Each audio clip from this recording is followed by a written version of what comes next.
Assalamualaikum warahmatullahi wabarakatuh. Bismillahirrahmanirrahim. Alhamdulillahirabbil alamin wassalatu wassalamu ala asyrafil anbiya wal mursalin wa ala alihi wa sahbihi ajmain. Amma ba'du. Mahasiswa pesantrenisasi tahap 2 PKKN yang berbahagia. Mudah-mudahan selalu dalam keadaan sehat walafiat. Amin ya rabbal alamin. Ya. Ini adalah materi pertama dari 7 materi yang ada dalam pesantrenisasi PKKN tahap 2 ini. Materi pertama adalah akhlak bermasyarakat. Ya. Akhlak bermasyarakat ini sangat penting sekali untuk kita bahas ya. Jadi tolong diperhatikan baik-baik selama materi ini disampaikan, karena ini akan menjadi basis bagaimana cara kita bergaul di masyarakat. Karena teman-teman mahasiswa nanti akan terjun langsung ke masyarakat, akan berhadapan dengan masyarakat, maka nomor satu yang harus dijaga adalah akhlak. Bagaimana cara kita berakhlak kepada masyarakat, bergaul kepada masyarakat. Jangan sampai kita kemudian dipandang sebagai mahasiswa yang tidak beradab atau tidak berakhlak. Ya. Sebetulnya akhlak di sini memiliki beberapa padanan kata ya. Misalkan ada moral, kemudian juga ada etika. Tapi kita lebih menggunakan istilah akhlak karena akhlak ini basis atau sumber untuk mengetahui perilaku baik dan buruknya itu jelas. Ya. Apa itu? Yaitu wahyu. Ya, wahyu yang diturunkan Allah kepada Nabi Muhammad. Jadi patokannya adalah wahyu atau syariat. Ya. Sedangkan moral basisnya adalah filsafat ya, atau pemikiran manusia, dan etika juga basisnya adalah kebiasaan manusia. Jadi basisnya adalah manusia atau antroposentris, manusia yang dianggap tahu segala hal tentang kebaikan dan keburukan, kebenaran dan ketidakbenaran. Sedangkan akhlak basisnya adalah kita berpandangan bahwa Allah lah yang lebih tahu ya, tentang baik dan buruk bagi manusia. Tapi tidak menutup kemungkinan sebetulnya kita juga bisa menggunakan tolak ukurnya itu tolak ukur manusia, tergantung situasinya. Ya, bisa juga menggunakan moral, bisa juga menggunakan etika dan sebagainya. Tapi karena ini adalah materi pesantrenisasi yang ada di lingkungan UII begitu, maka kita rujukan yang paling tepat adalah Quran dan Sunnah atau wahyu. Ya. Kita masuk ke definisi akhlak ya. Akhlak itu secara bahasa atau etimologi jamak dari khuluq ya. Apa artinya?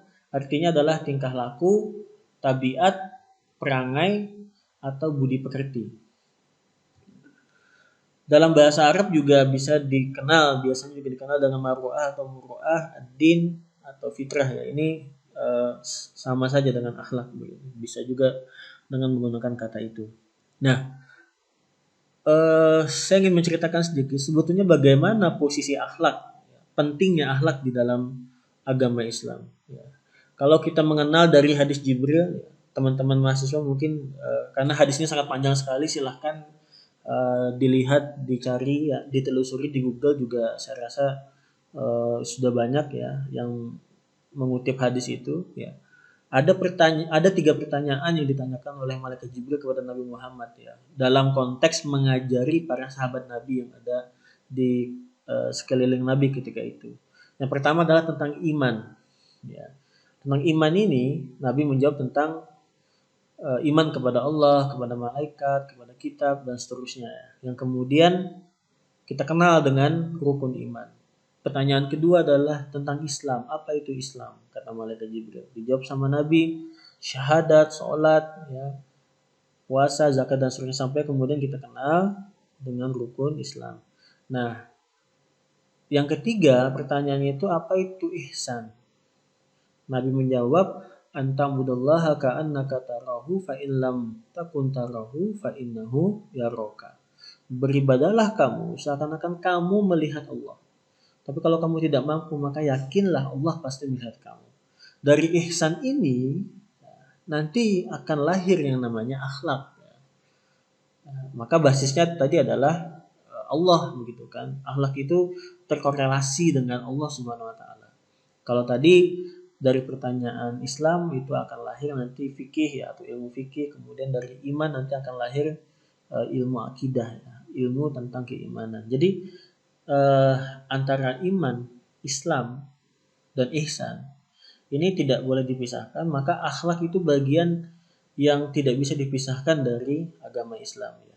Buat apa kita taat beribadah, tapi kalau kita tidak berakhlak, ini masalah. Ya. Dalam satu hadis Nabi, misalkan salah satu riwayat dikatakan ya, ada seorang wanita ya, inna fulanah tusalli laila wa tasumun nahar. Ada yang mengadu kepada Nabi, ya Rasulullah, inna fulanah tusalli laila wa tasumun nahar. Ada seorang wanita yang dia tuh rajin sekali sholat malam, kemudian juga sangat sering sekali rajin sekali ibadah puasa di siang hari. Walakin nafi lisaniha, tetapi di dalam lisannya itu syai'un tudijironaha. Ya, di dalam lisannya itu dia pernah menyakiti hati tetangganya. Apa kata Nabi? Ya, la khaira fiha, tidak ada kebaikan baginya. Dan selanjutnya Nabi mengatakan hiya finnar, dia tempatnya di neraka. Dari sini kan kita bisa melihat sebenarnya kita tidak bisa memisahkan antara akhlak dengan ibadah. Kalau ibadah saja kemudian tapi kita cacat secara akhlak, ini juga bermasalah. Ya, karena Nabi sendiri ya diutus di tamimah makarimal akhlak untuk menyempurnakan akhlak manusia. Ya. Jadi jangan sampai kita memisahkan atau mengkotomi antara akhlak dengan ibadah. Ya seperti itu. Ya. Akhlak baik tapi ibadah juga nggak baik, nah itu juga salah begitu ya, seperti itu. Nah ini sepintas tentang akhlak ya. Definisi akhlak menurut Al-Ghazali misalkan, fal khulqu ibaratun an hayatin fin nafsi rasikhatun an tasadduril af'al bisuhulatin wa yusrin min ghairi hajatin ila fikrin wa ru'yatin. Akhlak itu apa kata Al-Ghazali? Akhlak itu adalah sifat. Jadi akhlak itu suatu sifat yang sudah tertanam sebetulnya. Yang tertanam dalam jiwa yang mendorong lahirnya perbuatan dengan mudah dan ringan tanpa pemikiran dan pertimbangan. Jadi akhlak itu sebetulnya spontanitas. Ya. Spontanitas itu ya bagaimana sikap kita sebetulnya. Maka kita perlu melatih. Nah, dalam konteks ini akhlak itu tidak bisa sebetulnya by design. Bisa by design tapi lama kelamaan ya dia bisa akan ketahuan belangnya. Tapi kalau dia sudah membiasakan, kemudian mengintegrasikan akhlak-akhlak mulia ke dalam dirinya, ke dalam jiwanya, maka secara spontan akhlak itu akan keluar ya, tanpa by design. Kalau by design itu dalam istilah kita ya, sekarang ini mungkin lebih dekat atau lebih cocok untuk kita katakan sebagai sebuah pencitraan. Ya. Pencitraan diri itu akhlak by design. Ya. Itu sebetulnya bukan akhlak yang sesungguhnya menurut Al-Ghazali. Karena Al-Ghazali mengatakan tadi perbuatan ya dengan mudah dan ringan tanpa pemikiran dan pertimbangan. Artinya spontanitas. Ya. Akhlak itu harus tertanam di dalam jiwa. Ya. Seperti itu. Nah, kemudian ciri umum akhlak al-karimah. Yang pertama, ciri-ciri umum ya bagaimana seorang orang yang berakhlakul karimah. Ya. Yang pertama mensucikan jiwa dari sifat-sifat tercela, misalnya dari sifat iri, dengki, pamrih, sombong dan maksiat. Ya. Dari sini sebetulnya bisa kita lihat juga domain akhlak itu ada pada perbuatan hati, meskipun nanti juga bisa terimplementasikan dalam perbuatan anggota badan. Ya. Tapi sumbernya itu adalah hati.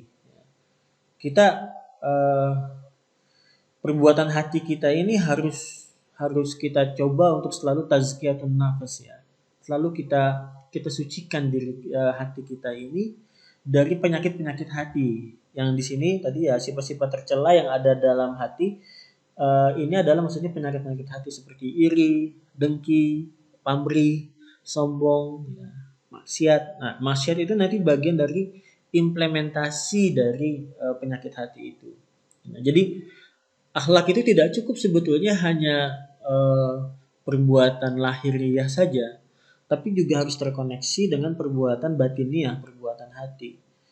Hati kita juga harus berakhlak, bukan hanya perbuatan badan kita, bukan hanya perbuatan anggota tubuh kita yang harus berakhlak. tapi hati kita juga harus berakhlak. Maka sifat-sifat tercela, penyakit-penyakit hati itu harus kita singkirkan.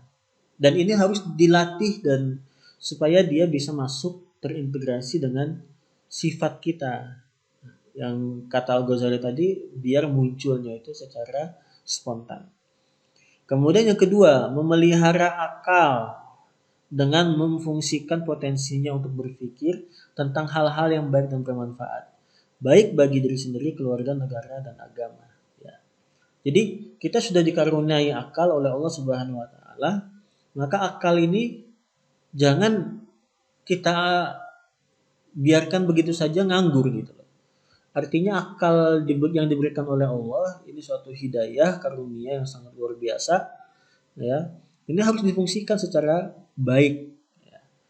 Jangan nggak pernah kita pakai gitu kan, ini nanti bisa rongsok itu akalnya itu, seperti itu. Akal itu pakailah untuk berpikir, ya. Tafakkur, berpikir tentang apapun yang ujungnya adalah, ini kalau kita kaitkan dengan ulul albab begitu ya, orang yang berpikir dan berzikir, maka ujungnya adalah untuk pengagungan Allah Subhanahu Wa Taala, mengakui Allah itu adalah Tuhan semesta alam. Allah itu adalah zat yang sangat patut untuk kita sembah, pencipta alam semesta. Sangat luar biasa dengan sifat-sifatnya. Nah, ini salah satu cara berpikir yang baik ya dan bermanfaat, yaitu yang menuju kepada Allah Subhanahu Wa Taala. Jadi gunakanlah potensi akal yang sudah dikaruniakan oleh Allah Subhanahu Wa Taala, dan akal ini nanti ya bisa juga menjadi basis kita untuk berakhlak. Ya, jadi berakhlak itu juga sebetulnya bagian dari berakal. Ya. Orang yang punya akal yang sehat, semestinya dia memiliki akhlak yang baik, karena eh, sangat menjadi fitrah manusia sebetulnya untuk tidak memiliki musuh, misalkan untuk disenangi banyak orang, disukai. Salah satu syarat untuk bisa disenangi, disukai banyak orang dan tidak memiliki musuh itu adalah ya kita baik atau berlaku baik atau berakhlak baik dengan sesama. Ya, itu adalah pengembangan akhlak karimah ya, dengan memanfaatkan potensi akal atau basisnya akal. Ya. Kemudian yang ketiga, memelihara dan mengendalikan hawa nafsu. Karena apa? Karena takut kepada Allah. Jadi sekali lagi ya, nafsu ini perlu dikelola dengan baik. Yang tadi, nafsu itu dekat kaitannya dengan sifat-sifat yang tercela atau penyakit-penyakit hati. Nah, maka ini perlu dikendalikan dan perlu dikelola, dipelihara supaya nafsu kita tidak terjerumus ke dalam penyakit-penyakit hati tadi. Ya. Termasuk juga implementasi maksiat begitu kan, seperti itu. Nah, basisnya apa? Ya, kalau sesuai dengan surah An-Nazi'at ini, ya itu basisnya karena takut kepada Allah Subhanahu Wa Taala. Jadi di sini juga bisa kita ambil kesimpulan bahwa akhlak itu harus terkorelasi lillahi ta'ala. Harus ada penghubung dengan niat untuk Allah Subhanahu Wa Taala. Jadi berakhlak yang baik, berakhlakul karimah itu bukan linnas, bukan untuk manusia sebetulnya, tapi untuk Allah Subhanahu Wa Taala.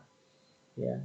Jadi dengan begitu akhlak kita itu ya bukan hanya pencitraan, tapi kita tujuannya adalah untuk Allah Subhanahu Wa Taala. Dengan niat itu juga nanti setiap perangai kita bisa bernilai ibadah.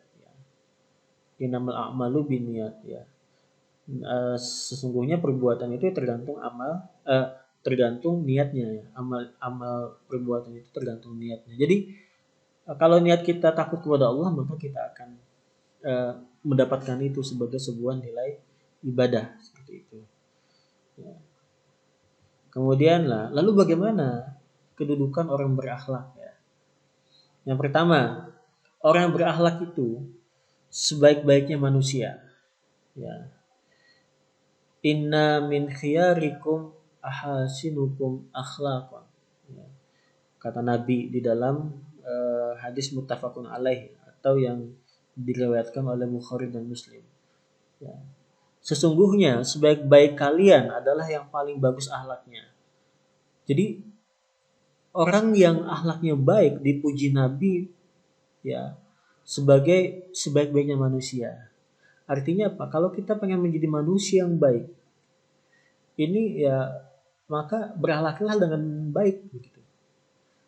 Dan ini adalah bisa dikatakan juga sebagai akibat dari akhlak baik tadi.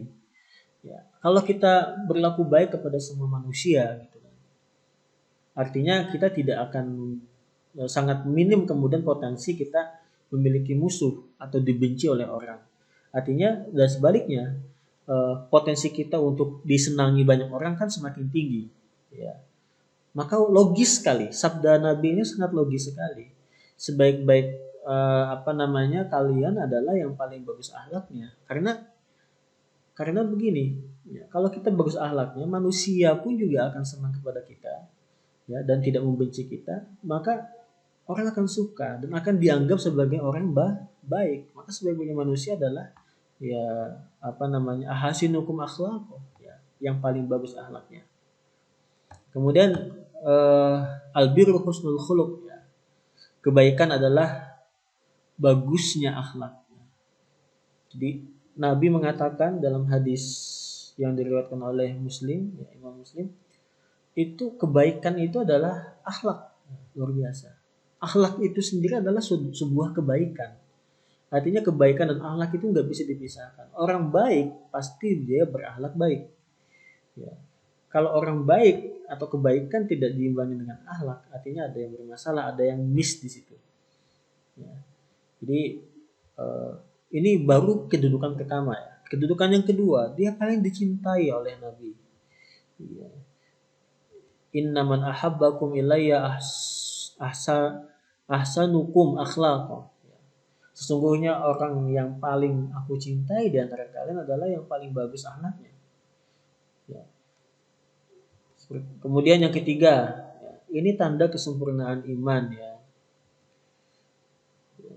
Akmalul mu'minina imanan ahsanuhum khuluqan.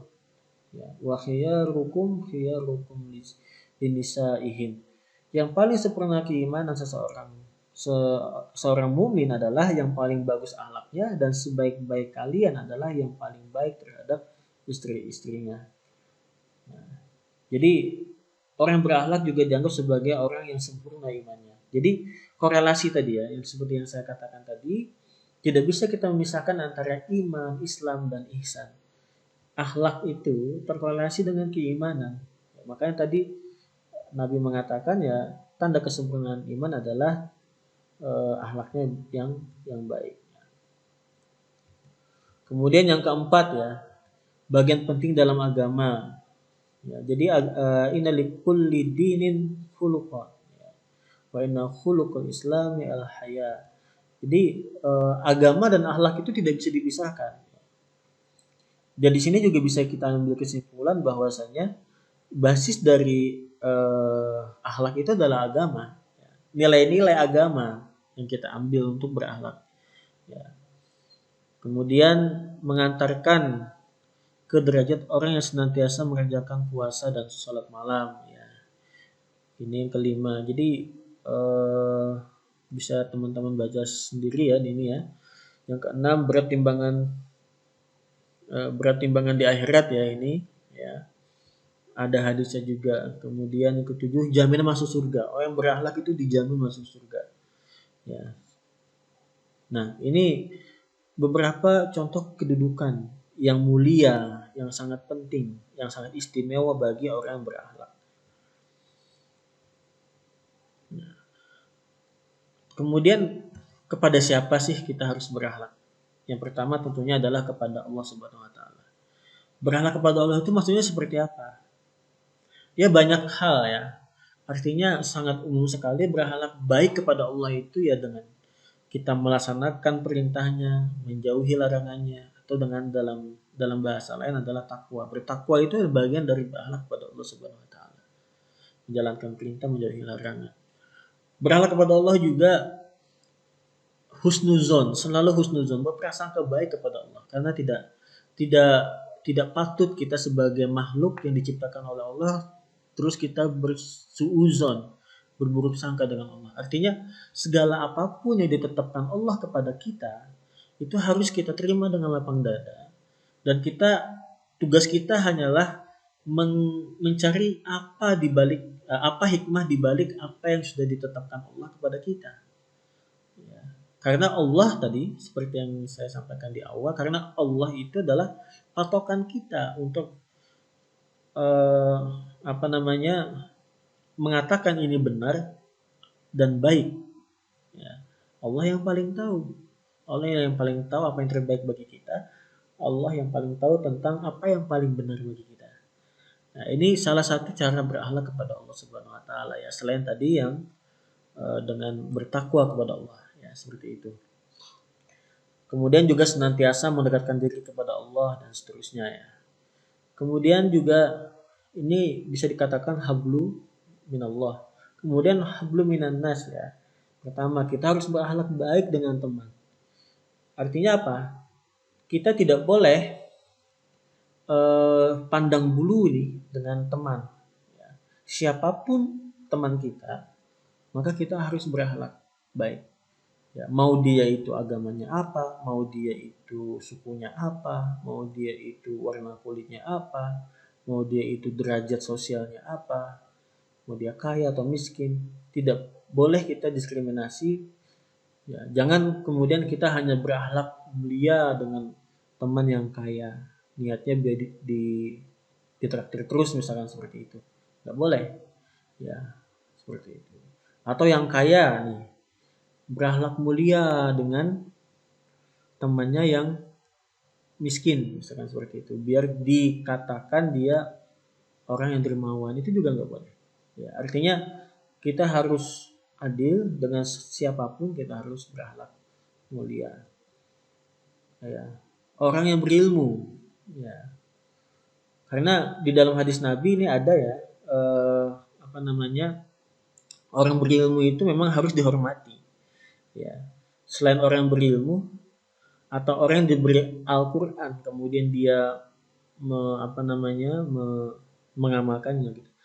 Selain itu juga kepada pemimpin nanti juga memang ada hadisnya. Ya. Orang yang berilmu harus kita muliakan. Ya. Oke, seorang pelajar mahasiswa ya, bergaul dengan orang tua, ya. Kemudian kepada orang lain yang belum dikenal. Ya, ini semuanya hablum minan nas ya.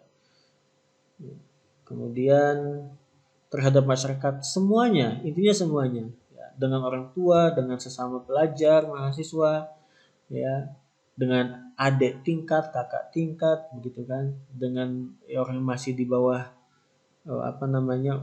di bawah umurnya dari kita, dengan yang lebih tua, kepada siapapun yang belum dikenal ya, itu juga harus memperlihatkan kita akhlak mulia.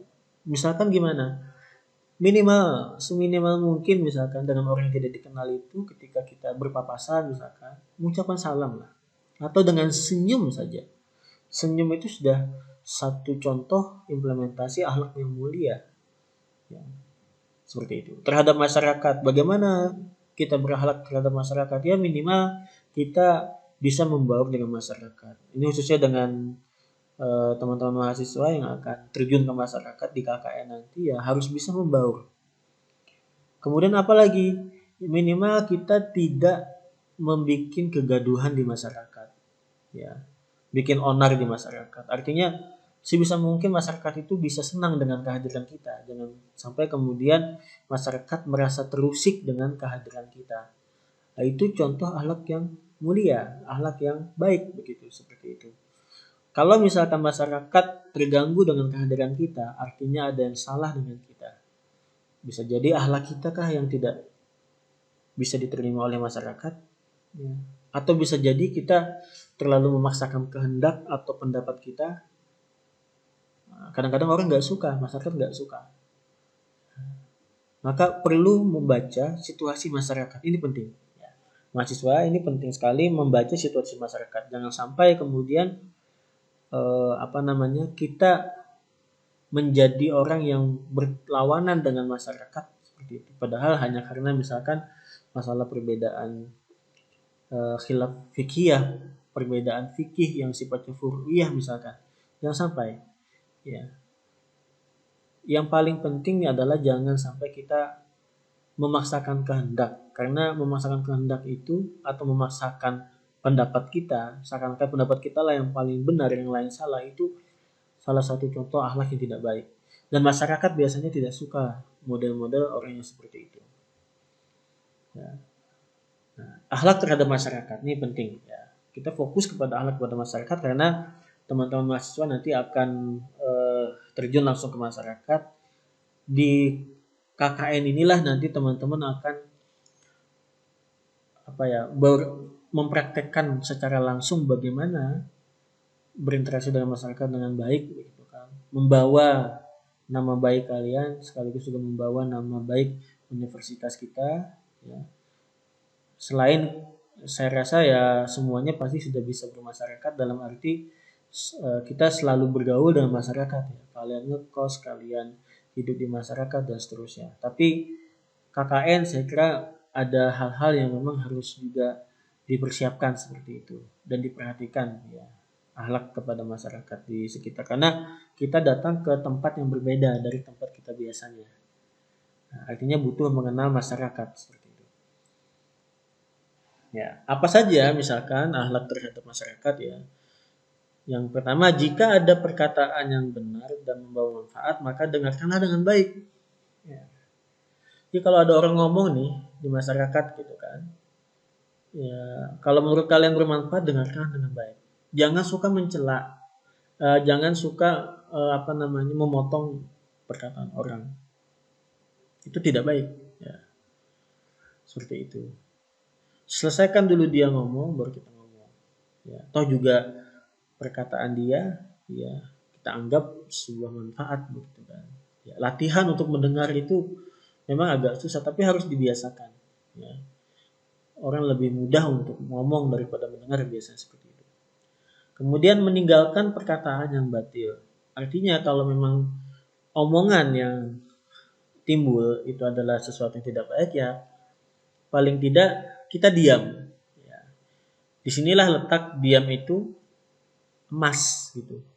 Kita tidak usah berkomentar, kita tidak usah ikut berkomentar. Misalkan di situ ada majelis gibah gitu kan, ya atau omongannya itu gibah gitu yang tidak baik, maka sudah kita minimal banget diam. Atau kalau misalkan kita tidak bisa menghindari omongan itu, artinya kita tidak bisa keluar dari perkumpulan itu.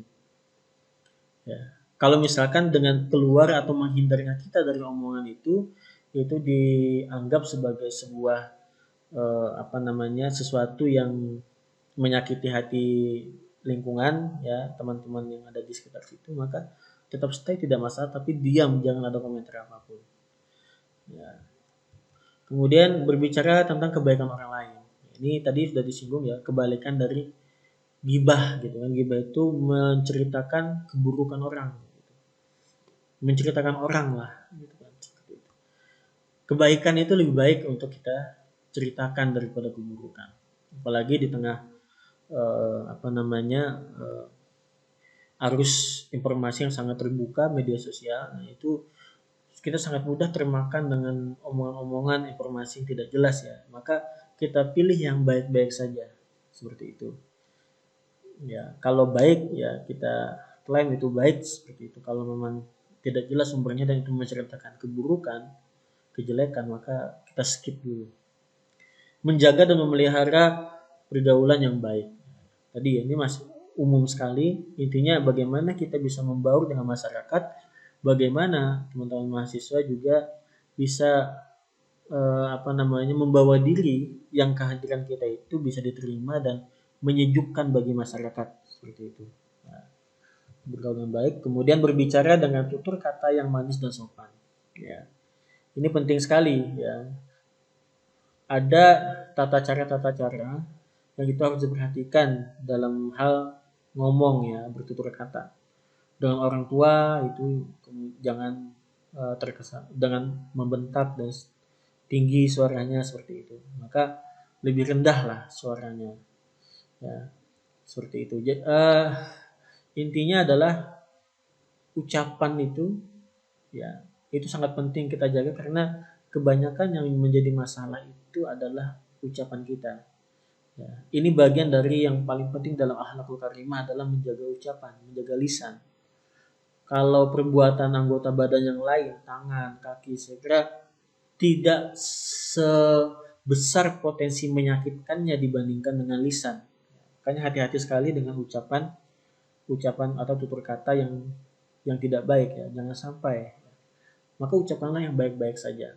Meskipun dalam kondisi bercanda sekalipun, bercandalah dengan bercanda yang baik. Ya. Selama ini kan kita banyak ya mendapatkan bullying ya, yang itu sifatnya hinaan sebetulnya. Maka sebisa mungkin hindarilah itu. Bukan sebisa mungkin, harus dihindari bully yang menghina orang lain meskipun niatnya itu adalah bercanda. Seperti itu. Maka ucapkanlah ucapan yang atau perkataan yang baik saja dan yang sopan seperti itu.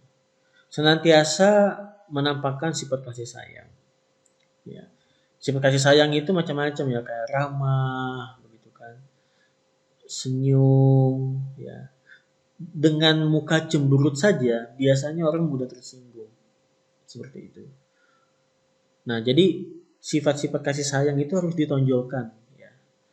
Jadi semua anggota badan kita, baik itu lisan, ya, ucapan tadi ya, senyum, kemudian perilaku kita itu kita menonjolkan sifat yang kasih sayang. Nah, sekarang ini contoh-contoh apa saja sih yang menjadi contoh akhlak yang terpuji atau mahmudah atau akhlak yang tercela ya, mazmumah.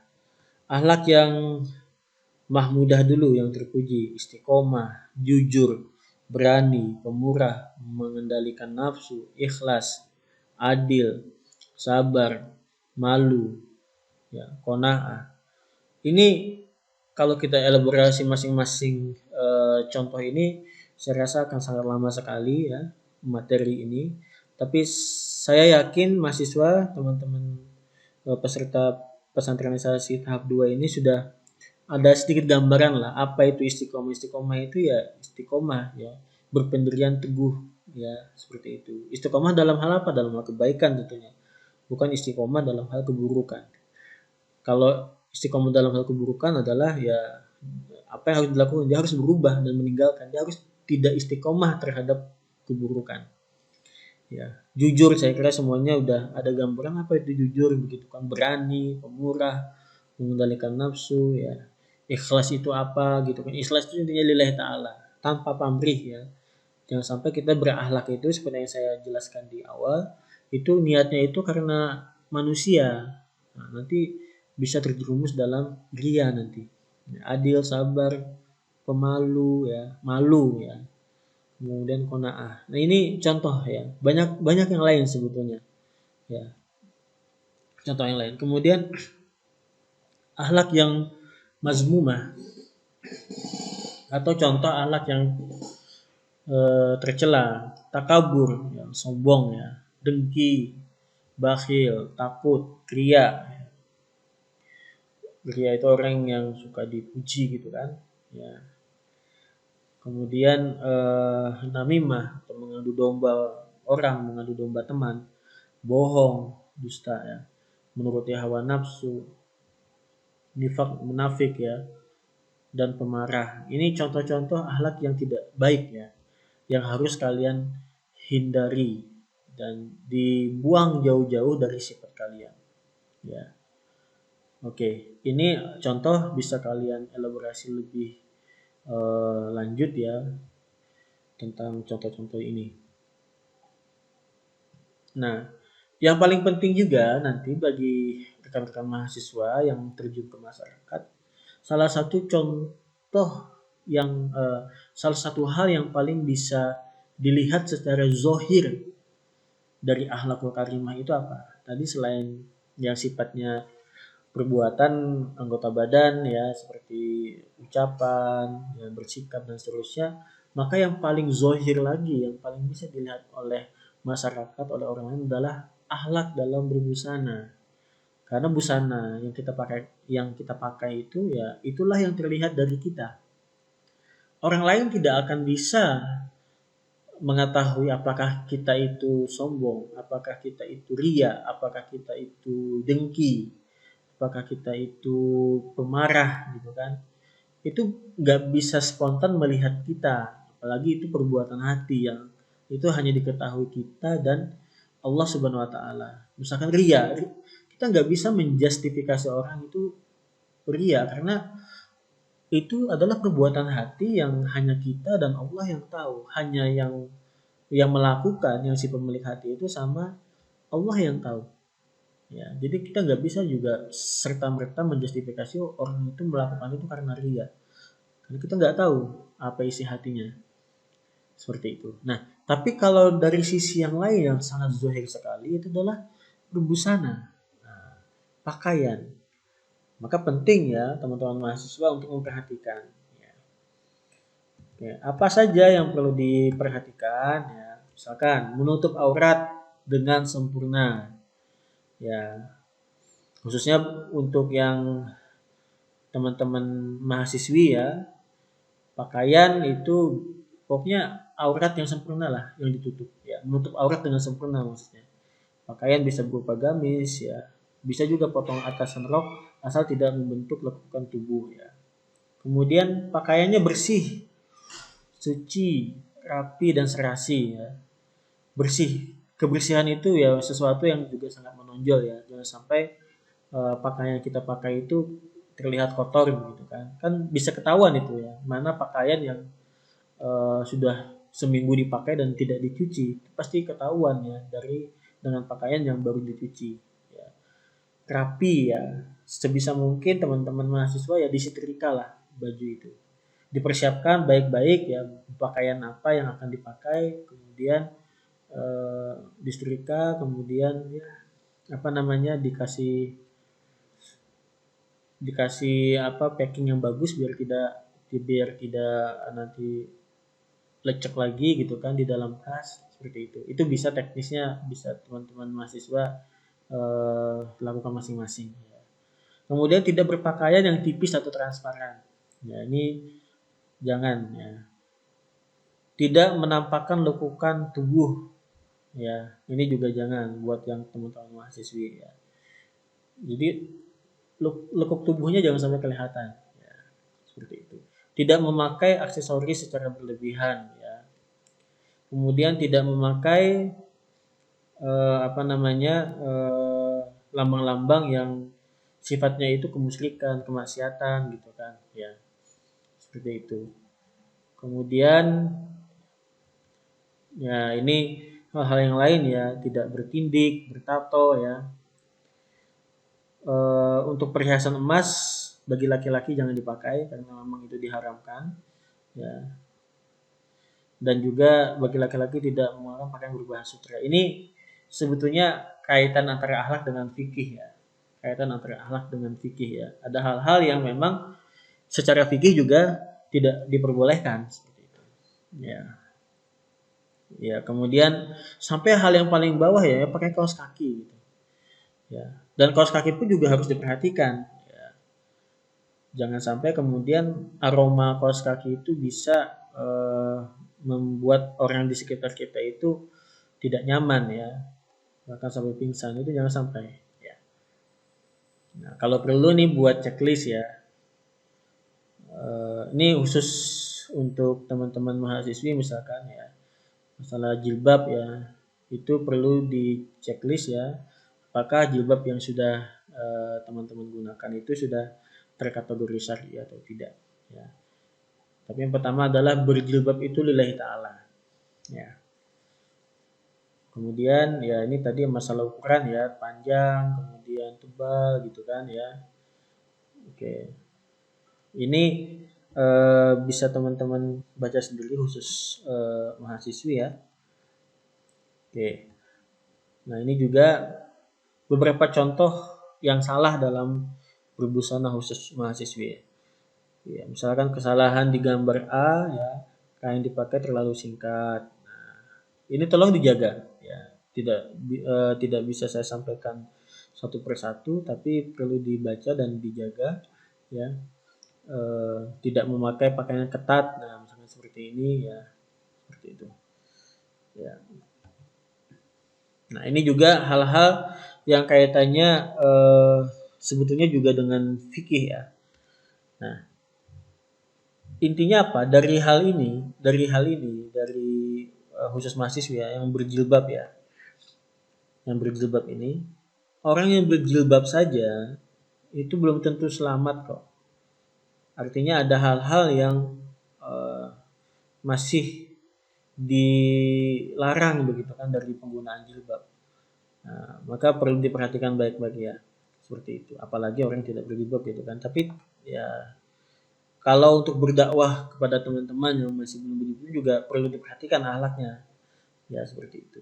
Jangan apa yang kemudian dakwah kita itu justru menyakiti hati mereka dan mereka semakin jauh dari apa namanya dari berpakaian secara Islami ya gitu kan, seperti itu. Ya, batas aurat laki-laki. Ini juga buat mahasiswa ya, yang laki-laki juga perlu diperhatikan. Intinya sama antara mahasiswa mahasiswi, intinya secara umum berpakaian itu harus menutup aurat. Apa aurat? Aurat wanita, nah itu seluruh badan kecuali muka dan telapak tangan atau tangan, pergelangan tangan. Nah, ya. Muka dan tangan gitu, seperti itu sampai tangan. Nah, laki-laki apa? Nah, ya, aurat laki-laki adalah anggota tubuh di antara pusar sampai lutut.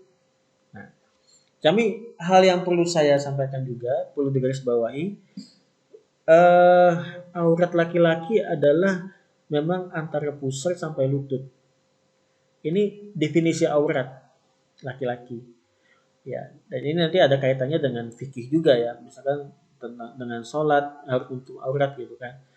Tapi apakah kita cukup berakhlak itu dengan menutup aurat hanya sebatas menutup aurat yang minimalis? Nah, ini perlu diperhatikan ya. Meskipun aurat laki-laki itu adalah di antara pusar dan lutut yang harus kita tutup, bukan berarti kita kemudian tidak pakai baju asal celana kita sudah di atas pusar kemudian sampai di bawah lutut. Itu ada norma lain yang kita abaikan, artinya norma kepatutan.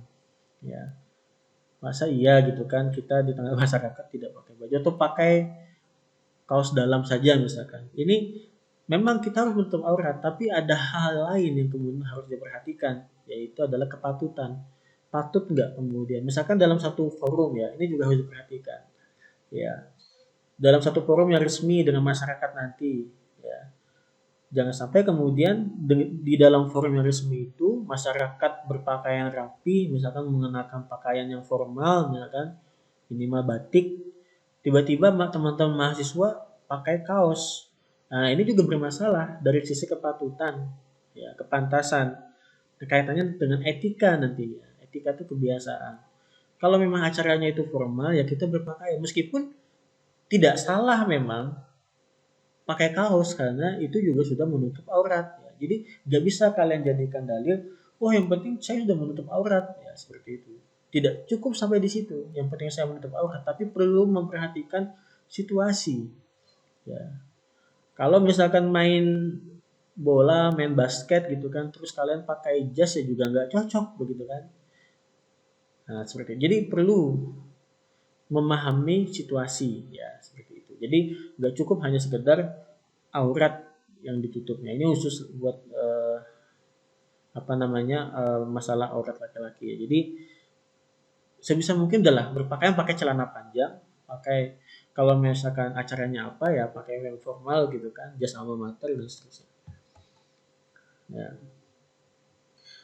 Nah, karena teman-teman mahasiswa ini adalah anak-anak muda, anak remaja gitu kan, muda-mudi, maka perlu juga diperhatikan pergaulan kalian ya ketika di KKN nanti ya. Ini antar sesama nih ya. Saling menjaga kehormatan diri ya dengan berpenampilan, pakaian, perkataan yang baik begitu kan. menjaga diri sendiri. Ya. Intinya bagaimana menimbulkan kita itu bisa menjaga muruah, menjaga akhlak, gitu. Ya, berpenampilan yang baik. Kehormatan diri kita itu dijaga. Jangan sampai kita kemudian dipandang sebagai orang yang tidak berakhlak. Kan artinya kita tidak bisa menjaga kehormatan diri. Ya, tidak berboncengan dengan yang bukan mahram. Ya, ini juga kita perhatikan antara pergaulan mahasiswa dan mahasiswi, menghindari tempat-tempat dan sarana yang berpotensi maksiat, ya seperti diskotik dan lain sebagainya. Tidak memandang dengan nafsu atau dudu basor ya, jadi tundukkanlah pandangan kalian. Tidak bersentuhan, ya, tidak eh, merayu, menggoda dan yang itu bisa membangkitkan syahwat. Nah, yang paling penting juga jangan sampai antara mahasiswa dan mahasiswi berdua-duaan atau berkhawat ya. Seperti itu. Kalau ada butuh sesuatu yang sangat mendesak ya, misalkan ya misalkan mahasiswi ke suatu tempat misalkan harus ditemani, maka jangan hanya ditemani seorang laki-laki.